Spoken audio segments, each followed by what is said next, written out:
at the end of the day, the success of our model depends on consumer behavior. So if companies, like Honest Tea, convert all of their teas to Fairtrade tea and Fairtrade sugar and put the Fairtrade label on that bottle and put it on the shelf, and then the consumer doesn't reward them, doesn't buy it, then we've failed. Welcome to the Business for Good podcast, a show where we, Paul Shapiro and Tony Okamoto, spotlight companies making money by helping solve some of the world's most pressing problems.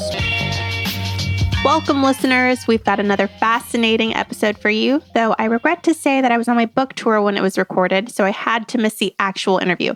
However, I will be on the next episode, our 20th episode, and it's a really good one. It is indeed a really good one, but so is this 19th episode of the show, which is all about fair trade. Now, I am one of those people who often looks at product packaging, not just at the ingredients, but also the claims the company is making. And I've often looked at the fair trade certified logo, and frankly, I didn't really know what it meant. I guess I knew what it related to, but I didn't really know much about the program or what the standards might be. And you may have wondered that too. And frankly, I had very little idea about it prior to this show, so I was glad to get to learn more about it and become more informed both before and during this interview. Paul Rice has devoted his life to trying to give the farmers who grow our food a fairer shake. That crusade has taken him from the coffee farms of Nicaragua to founding his own certification program for fair trade that now certifies a wide variety of products you probably buy all the time, from coffee and tea to sugar and even clothing. Yet, Paul offers a realistic take on the impact of his life's mission so far in this interview. He expresses optimism about the progress that they have made, but he suggests, as you'll hear in the show, that the plight of coffee growers, which is the primary product that they certify, isn't really much better today than when he started out decades ago. In this episode, we look at a nonprofit that exists to help businesses do better in their sourcing, creating a fair marketplace for those at the bottom of the economic ladder. We hope you get a lot out of it. We certainly did. All right, Paul Rice, welcome to the Business for Good podcast. Thank you. Great to be here. Cool. So let's just get started, Paul. First and foremost, you run this certification program, and it's something that you have been passionate about for a long time. I know you've been in the fair trade business, so to speak, for much of your life. So why don't you just tell us briefly what got you interested in this, why you're devoting your life to it, and how long you have been at it? Yeah, thanks, Paul. So I have always been passionate about food and farming and social justice. And right out of college, I went to Nicaragua to work with farmers and ended up staying for 11 years. I worked on a number of different agricultural development projects while I was there. Very well-intentioned projects funded with international development agency money, like USAID and things like that, Oxfam, all aimed at helping farmers rise out of poverty. And honestly, that approach, despite its great intentions, more often than not, I believe, fails to help farmers in the communities develop their own capacity to solve their own problems. I felt like more often than not, we were just kind of making farmers more dependent on foreign aid. And so I grew really disillusioned with that approach. And then in the summer of 1990, I kind of by accident heard about fair trade. And I was still in the Nicaragua at the time. I was working with farmers, and the fair traders had a philosophy of trade, not aid. That was their explicit tagline, trade, not aid. And so their whole approach was, instead of giving farmers money, let's buy their products at a decent price. Let's pay them a decent price for all their hard work. And by doing that, we'll enable them to, improve their lives, invest in health and education, and so on. And that all seemed like a great idea to me. I had not been in the business world ever at that point, but I ended up starting Nicaragua's very first farmer-owned coffee export co-op. And we got fair trade certified, and we sold to fair trade buyers. And at a time when the local market price was 10 cents a pound, we were able to get our farmers $1 a pound. So 10 times more for their harvest. Let me just interrupt you for a second, Paul. What year was this? 1990. And so there already was a Fairtrade certified label in 1990 that you were able to participate in, right? Who was doing that? Yeah, so actually, fair trade has been around since the 1950s. Our movement is almost 70 years old. It started in Europe.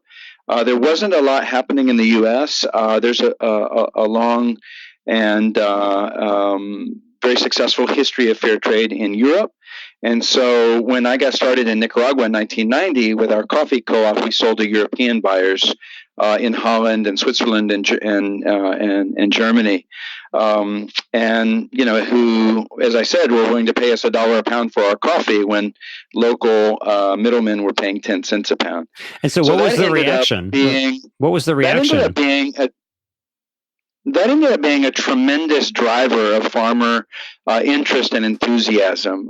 We ended up organizing over 3,000 families throughout northern Nicaragua over the next couple of years who were coming together, milling their coffee as a group. We were exporting as a group, and by virtue of the extra money, we were able to invest in health and education and housing and clean water. We did all these things that otherwise we would have maybe waited for government or international charities to come in and do for us.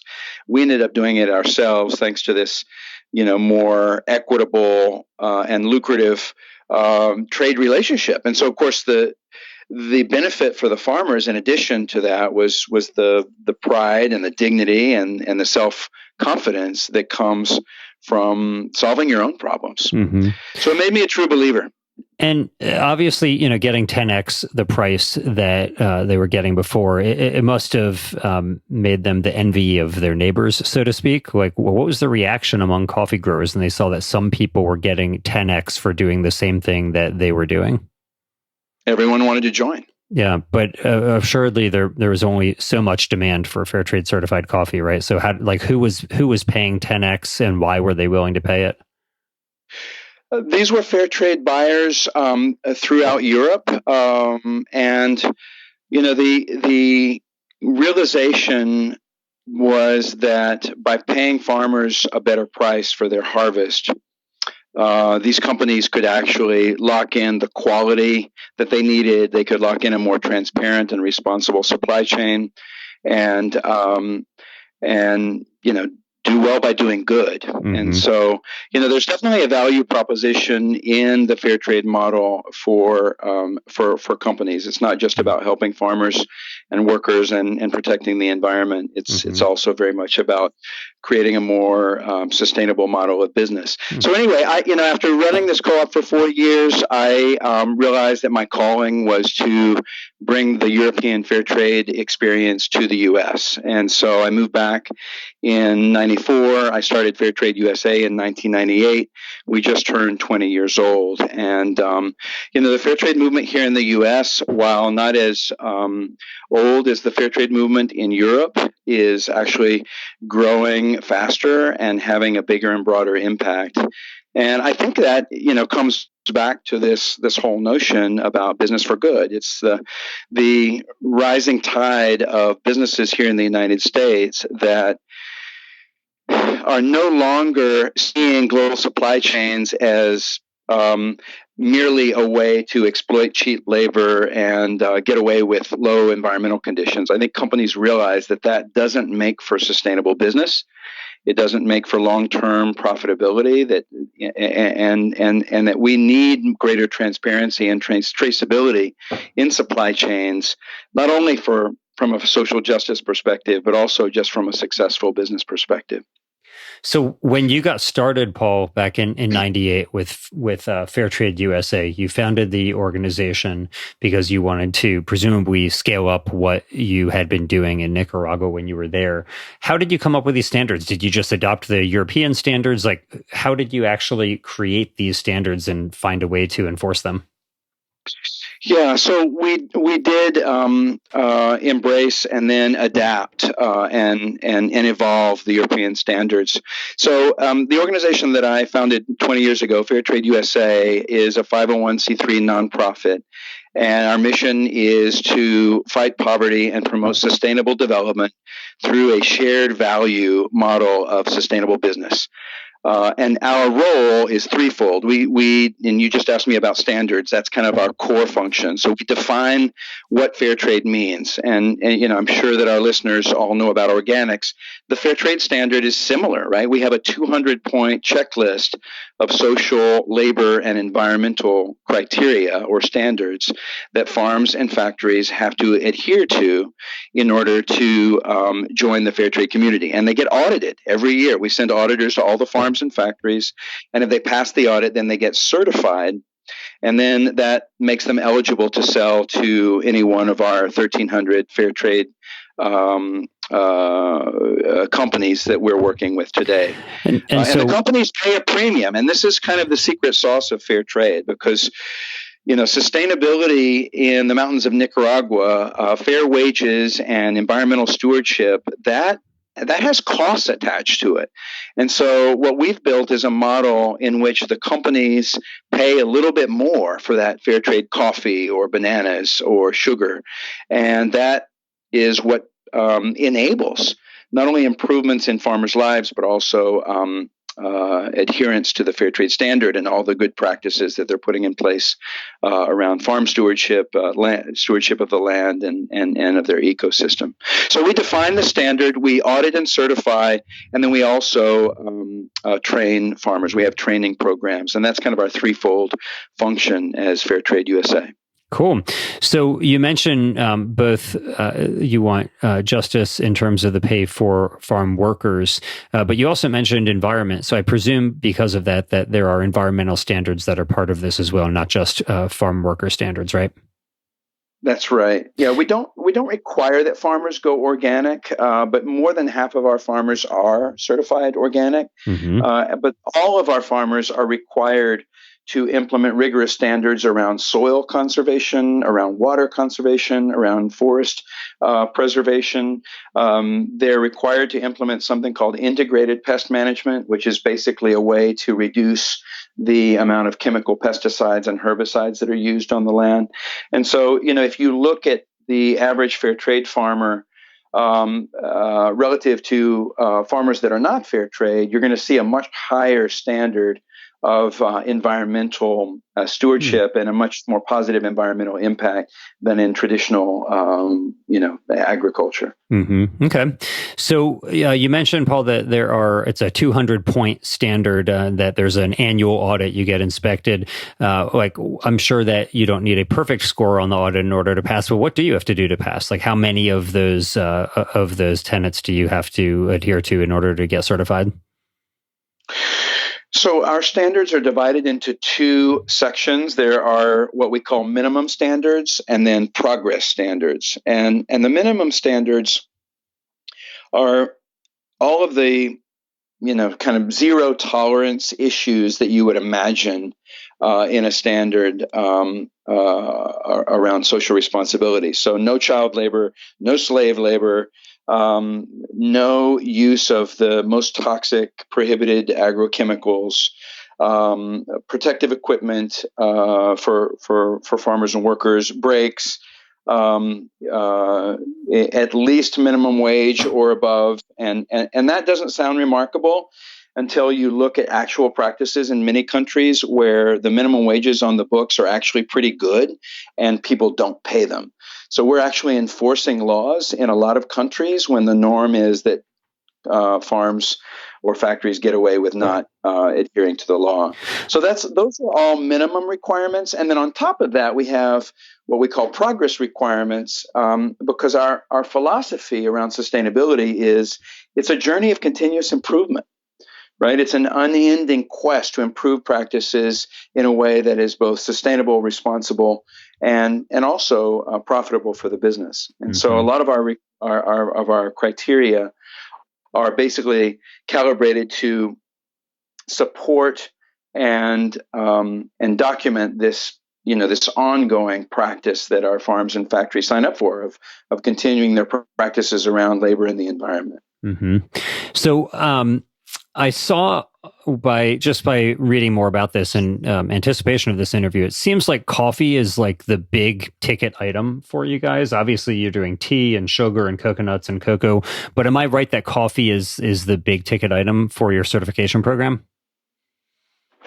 Coffee was the first thing that we started certifying back in the late 90s. Today, it's about 40%. Wow. Of all Fairtrade certified products. Yeah. Why? But like, we're also why is there?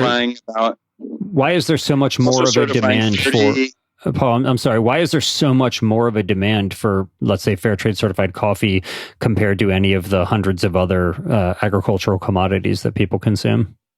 I wouldn't say there's more demand for it. It's just the oldest and most established of the fair trade products. Okay. If you look at some of our newer products, the growth rates are very, very high.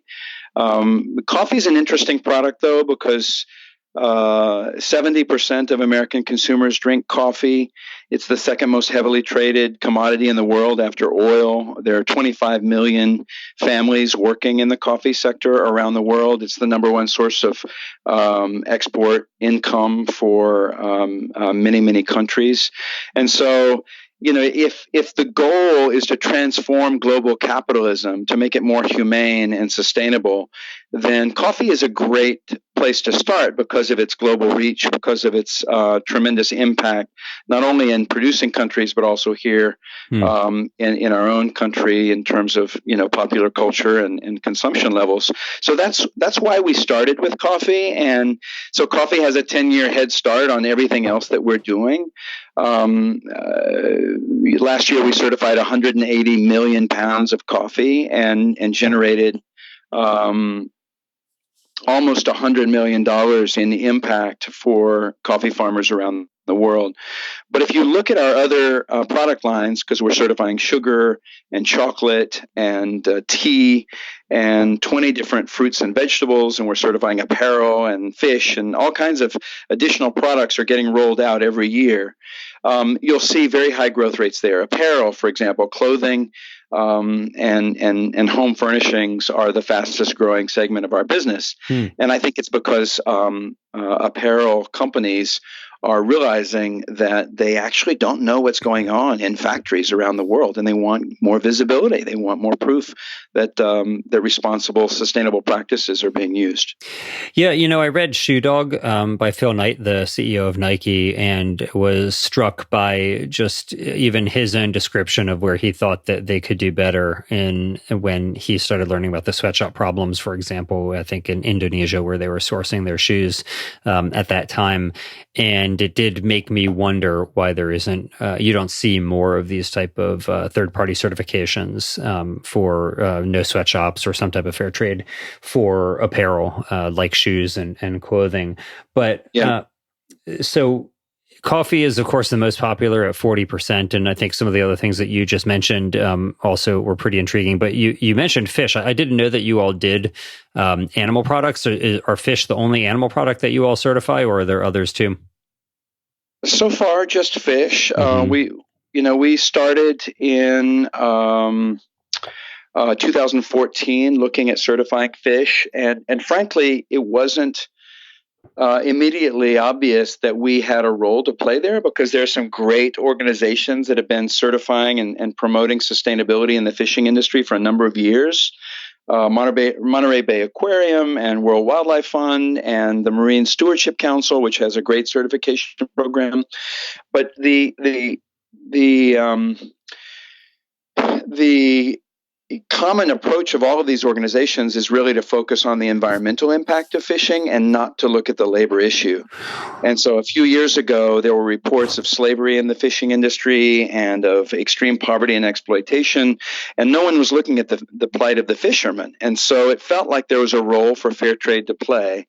So we piloted our first fair trade fishery in Indonesia with tuna 3 years ago, and Safeway was our first market partner for that, and it sold very well, and so other retailers started to ask for more, and so now we're certifying salmon and shrimp and a range of different species of fish, and that program is growing nicely. And now we're moving into aquaculture because, of course, aquaculture will very soon represent the majority of the fish that we consume on the planet, and so fishing is taking off, and then beyond that, we're starting to look at dairy. So that will be an interesting opportunity in the future, looking at the plight of farm workers in the dairy industry. Yeah, I know that the United Farm Workers, at least in Washington State, has been focused on the plight of dairy farm workers as well, just from having spoken with them about that in the past. So if you're going to have standards for these animal products, I don't believe so. If you look, for example, we had John Mackey, from the CEO of Whole Foods, on the show before, and he talked at length about the global animal partnership standards. So they have the animal welfare standards for the animal products that they sell at Whole Foods. If you're going to be using environmental standards, would you also consider using animal welfare standards for example, dairy cows, or even for fish? Were there such standards in place? Yeah, I don't think we will try to duplicate or compete with other people in the space who have been doing that kind of work for a lot longer than we have. Our approach is to stick to what we do well, which is really primarily on the social and labor side of production. Mm-hmm. So, as long as there's a strong, viable animal welfare certification out there, I don't think there's any value in us trying to replicate that or compete with it. We support it, and so in the initial conversations that we've had with retailers, there's a lot of interest in that. But they see that certification as kind of taken care of, and so what they're looking for is, how do we make sure that the farm workers on these farms are also taken care of? Mm-hmm. It's kind of interesting that in dairy, animal welfare has moved forward more quickly than farm worker welfare. And so I think that's the issue that, at least the initial brands that we've talked to, that's the issue that they want to address. So let me ask you about that with regard to the brands, Paul. You indicated that you had done this tuna program with Safeway. I know, for example, Honest Tea, and we had Seth Goldman, their CEO, on the show earlier as well. But I know that they use your certification program on I believe, all of their tea, right? Am I right about that? They do. Yeah. Yeah, that's right. So how much of what you're doing is intending to encourage individual consumers in the market to seek out, your products, or the products that you're labeling, versus working with large companies to get them to commit to these type of standards for those from whom they are purchasing? Mm-hmm, yeah. So we want to do both. At the end of the day, the success of our model depends on consumer behavior. So if companies like Honest Tea, convert all of their teas to Fairtrade tea and Fairtrade sugar, and put the Fairtrade label on that bottle and put it on the shelf, and then the consumer doesn't reward them, doesn't buy it, then we've failed. And so we have, kind of a dual outreach program. We're reaching out to consumers, educating them, and helping them understand that they can change the world with something as simple as a cup of tea. But then we're also reaching out to the industry and building our industry partnerships, because the companies, the brands, are the ones who actually source these products. They're the ones who actually pay the fair trade premium back to the farmers. And so they're the ones that make it all happen. So what are some of the most popular brands that use your certification? Obviously, Honest Tea is one of them, but what else? Well, across all of our product categories, we're working with market leaders in pretty much every category. So in coffee, we're working with Green Mountain Coffee. Years ago, we signed Peet's and Starbucks. In tea, we're working with Honest Tea. We're working with Numi Tea. In sugar, we're working with Domino and Wholesome Sweeteners. In chocolate, we're working with Hershey. We're working with Guittard and Ferrero. We're working with PepsiCo on coconut water. In apparel, we're working with Patagonia, J. Crew, The Gap. Great. So leading brands across all of these product categories. I think the common denominator is these are all brands that are thinking beyond philanthropy. They're thinking beyond corporate social responsibility. They're really being thoughtful about engineering a new model of business, a model of business that kind of bakes sustainability and sustainable supply chains into the business itself. And so there are companies that are embracing fair trade and things like it, not just from a values perspective, right? Like John Mackey at Whole Foods, who's been on your show, he's a good friend of mine. John doesn't, and Whole Foods is the number one retailer of fair trade products in the country, as you might imagine. John doesn't support fair trade just because he thinks it's the right thing to do. I mean, he'll tell you it's the right thing to do, but that's not enough for him to go fair trade across the whole business. It has to be a solid business proposition. And so what he says is fair trade is a great expression of conscious capitalism that creates value for the company, for the consumer, for the farmers and workers, for the environment, for all of the stakeholders in their ecosystem. So some of the brands that you just mentioned are obviously huge, and it's impressive to hear that list of them. For example, saying that you guys signed Starbucks. I presume that means that all of the coffee that they serve is fair trade certified, or am I? No. That presumption is not right? Okay, so no, far from it. Starbucks only does one fair trade product, and it represents about 5% of their volume. So they have a long way to go. Yeah. So that raises the question, like, what percentage of these products that you all certify right now are fair trade certified? Like, if in these categories, so for coffee and tea and sugar, do you think it's like under 10% of the volume that's sold in the United States, at least? Yeah. Actually, if you look at overall market share in coffee, last year we certified about 5% of the total U.S. volume of imported in the country. So what can be done to raise that? Like going from the niche, let's say, of 5%, so 95% of the coffee is still not certified. What do you think could be done to scale it up so that it moves beyond the 5% range and into something that would be more mainstream? It's all about consumer awareness. Mm-hmm. I mean, it's really that simple. If consumers know about it and ask for it, companies will respond.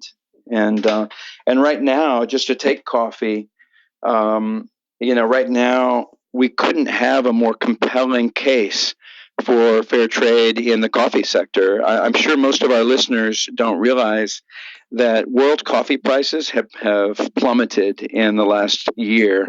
Today, the international spot market for coffee closed at around 87 cents a pound.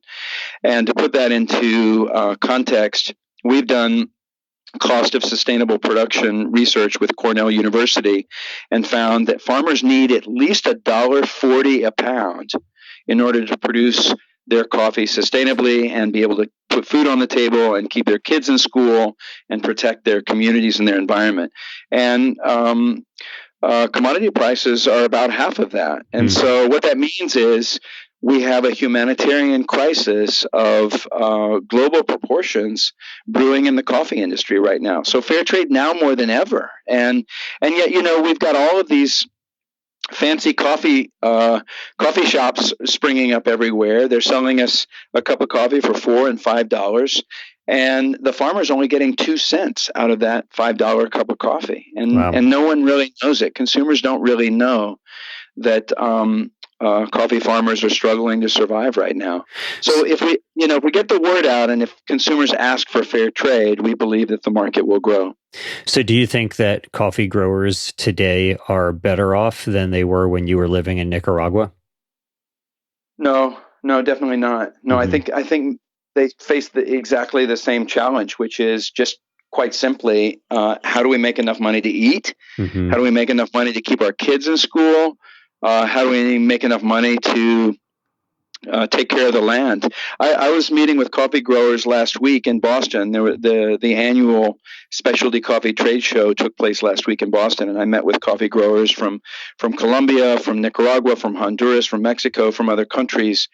And they were saying two things. One, right now, coffee prices are so low that out of desperation, many coffee farmers are cutting down the trees that are growing in and around their coffee farm and that are essential to stabilizing climate and being able to produce coffee for generations.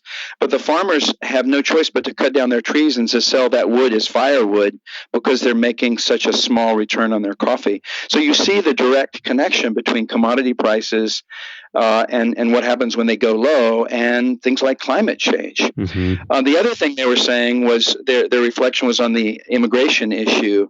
And what they said was, coffee farmers, if they're making enough money to provide for their families, they have no interest in immigrating to the United States, legally or otherwise.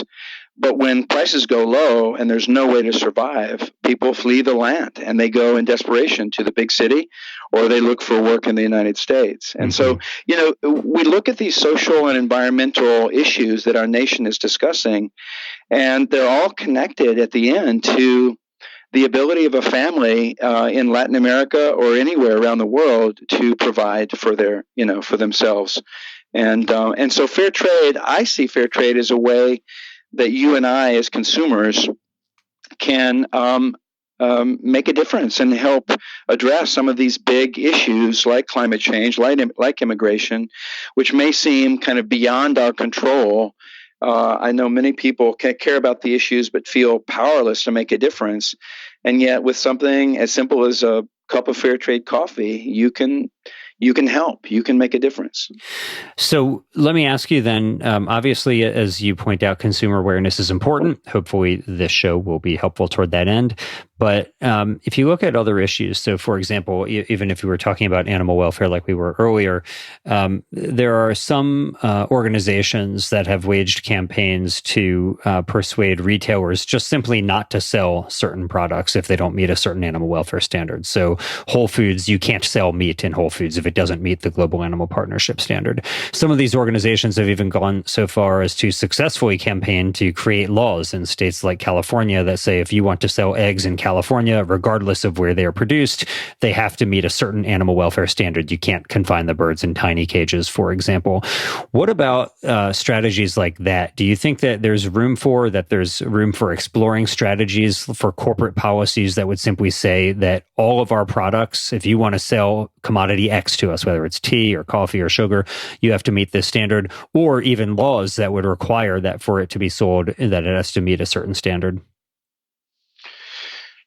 Paul, that's a great question. And, when I think about the end game for fair trade, like how do I work myself out of a job, as it were? How do we make the fair trade model ultimately no longer necessary, right? Because that's the norm, that every farmer and worker is getting a living wage and every farm and factory are taking care of the environment. I think legislation may be a part of that future state for sure.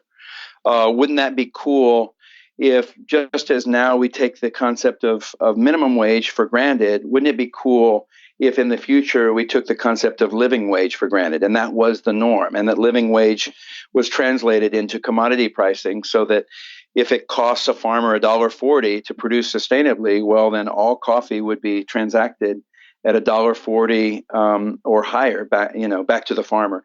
That's a great future vision, and legislation or some kind of regulatory approach may be a part of that. But I would say right now, and for the last 20 years that we've been doing fair trade certification, and probably for the foreseeable future, we prefer to steer clear of legislation. We prefer to live in the world of markets and consumer choice.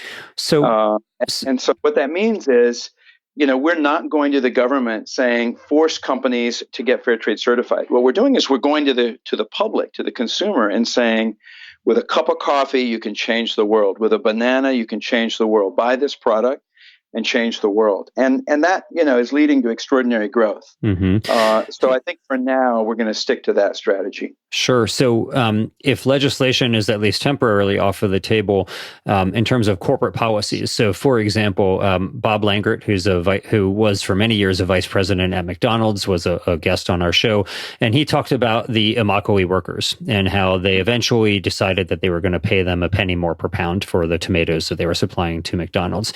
It wasn't that they were relying on individual consumers to make a different tomato choice. McDonald's just simply said, if you want to sell us tomatoes, then you're going to take this extra cent that we're willing to pay and give it to the tomato growers themselves.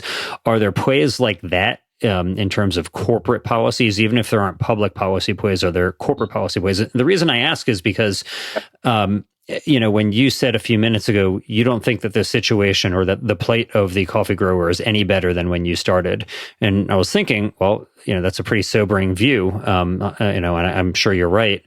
I'm sure only because of your expertise, not because I have some other knowledge about it. But what could be done to make it go faster than just relying on millions of individual consumers to do something different? And so if you do have companies that have that precedent, like McDonald's saying they're going to pay the Immokalee workers more, is there a play for that to get other retailers to, let's say, pay a little bit more for their coffee to support the growers or something similar?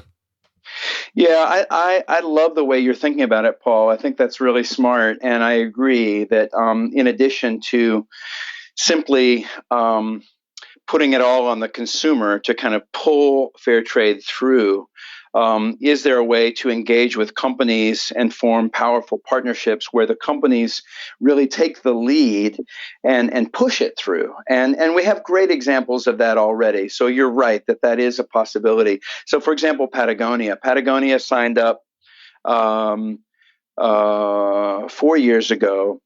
They put out just a small number of styles as fair trade. They sold very well. So I think early on, Patagonia had the values, but they weren't sure that the product would sell. That early line sold well. And so then they just decided internally, well, hell, let's just go all the way. And so they are marching year over year toward converting 100% of all Patagonia styles to fair trade. They're already up to 70%. So 70% of all the styles there, including really cool, crazy things like wetsuits. They now have fair trade wetsuits, right? So there are companies that are basically putting a stake in the ground and saying, this is who we are. This is what we stand for. We stand for fair wages for farmers and workers. We stand for environmental stewardship. We choose fair trade as the way to build that and communicate that. And so we're going to go all the way. And so that's the relationship we have with Patagonia. We spoke about Seth Goldman and Honest Tea, who's been on your show. Honest Tea is 100% fair trade. So we do have companies that are basically embracing the model and making it who they are, and we support that. And they're obviously companies that we want others to emulate. And that is definitely a part of our program, encouraging companies to go deep. We have a very interesting conversation going on right now with a bunch of retailers, but it began with Target around coffee. And, our appeal to the coffee industry is coffee prices are low, farmers are struggling just to put food on the table. Please step up and do something. And so Target was the first major retailer to announce just a few weeks ago, they're going 100% fair trade on all of their private label coffee. Wow, congratulations. So thank you. So, we're talking about a mainstream retail outlet that's basically saying on principle, we're going to convert 100% of our Archer Farms private label coffee to fair trade. And so now we're going to other retailers and we're saying, join us. So very similar to the example you gave about Immokalee. I think that's, when you have a compelling human drama like what we see today in the coffee industry, I think you have the ability to make that kind of appeal and get companies to move. Sure. And for folks who might not be listening immediately when this comes out, when you say this happened a few weeks ago, we are currently talking at the end of April 2019. So let me just ask you quickly, Paul, I noticed you guys are not the only fair trade label, right? There is at least one other that I saw in the United States. I think it's called like Fair Trade America or something, right? What's the difference and why would one farmer want to go with one versus the other? So, just as in organics, where you see multiple labels in organics, of course, there's the USDA label, but then, there are many different auditing bodies and kind of sub-labels in the organics movement. Similarly, in the fair trade movement, there are different organizations. Our organization, Fairtrade USA, certifies about 90% of all fair trade products sold here in the United States. So we're really strong in the US, but not as strong in Europe. There are other organizations in Europe that certify the lion's share of products there. In answer to your question, what's the difference besides just geographic focus? Because Right. we've really not Yeah. focused on Europe. I would say what's different about our standards is that we've gone much more broadly than any of the other fair trade organizations. And what I mean by that is most fair trade organizations around the world have really focused on small farmers organized in co-ops in a few key agricultural commodities like coffee, tea, and cocoa. And our approach has been since 2011 to really have a much bigger, broader, and more inclusive approach to fair trade. And we call that fair trade for all. And so we have taken fair trade for the first time into product categories and countries where it didn't exist. So we're the first to launch fair trade fish. We're the first to launch fair trade apparel. We're the first to launch fair trade coconut water. We're the first to bring fair trade certification into the United States. So that never happened before. Farms were only certified in the global south, in the poor countries in Africa, Asia, Latin America. We now certify farms and factories here in the U.S. So we've really taken a much more expansive and inclusive vision of fair trade and what it could be. And I think that's probably the primary differentiator between us and some of the other fair trade labels out there. Fair enough. Pun not intended, for what it's worth. Paul, I wish that we could talk more. There's so much more to discuss, but I know that time is limited. So let me just wrap up. There's two questions that we always ask our guests at the end of every episode. So the first is, what resources would you offer for any listener who wants to either learn more or get involved or do something to help advance these important issues? Are there books or movies or websites or anything else that you would direct people to? And we will include whatever you offer in the show notes for this episode as well. Yeah, absolutely. So our website, fairtradeusa.org, is a great resource. We also have a network of fair trade universities and congregations and towns around the country. You can learn more about them at fairtradecampaigns.usa.org, fairtradecampaigns.usa.org. So college kids around the country are organizing to get fair trade coffee into their dining hall. That's the place you go, fairtradecampaigns.usa.org, to learn more about that. And the websites of many of our partners are just chock full of great information about the specific sourcing that they're doing and the impact that they're having on farmers and workers in their supply chain. So I would really encourage, you can see the complete list of companies that we work with on our site, but then going to some of those partner sites like Patagonia's website and Honest Tea's website. Those are great places to learn more about the specific impact of your purchase. Every time you buy a bottle of Honest Tea, you can have an impact on the tea farms in India and other countries where they're sourcing. Great. We'll definitely include those in the show notes. And so finally, Paul, it's important to end every episode on something quite positive, especially since some of the things that we're talking about are not so positive. So what are you grateful for? And it could be anything you're interested in. So is there anything that you want to give a shout out to, anything or any person for which you are grateful? Absolutely. I just came back a few weeks ago from the annual conference of fair trade towns and universities, and we had several hundred young people there, college students who are organizing on campuses across the nation around food justice and sustainable agriculture and fair trade. And it was just so inspiring to connect with this